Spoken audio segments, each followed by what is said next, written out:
আচ্ছা, 11 নাম্বার সোজা অঙ্ক কি বলেছে? বলেছে একটি গতিশীল বস্তুর প্রাথমিক বেগ দিয়ে দিয়েছে, 10 সেকেন্ড পরে বেগ দিয়ে দিয়েছে ত্বরণ কত, মানে একদম জলভাত অঙ্ক। দেখো প্রাথমিক বেগ ইউ কত, 70 সেমি পার সেকেন্ড, সময় কত, 10 সেকেন্ড, অন্তিম বেগ কত, 50 মিটার পার সেকেন্ড।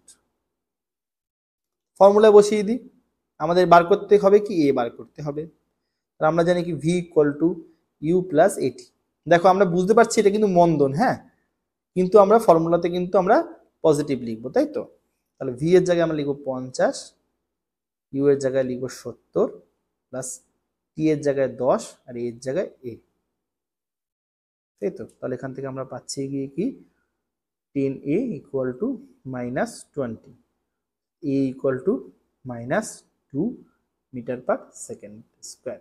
অর্থাৎ যদি ত্বরণ চাই তাহলে কণাটির ত্বরণ আমরা লিখবো -2 মিটার পার সেকেন্ড স্কোয়ার, আর যদি মন্দন চাইতো তাহলে মন্দন আমরা লিখতাম 2 মিটার পার সেকেন্ড স্কোয়ার।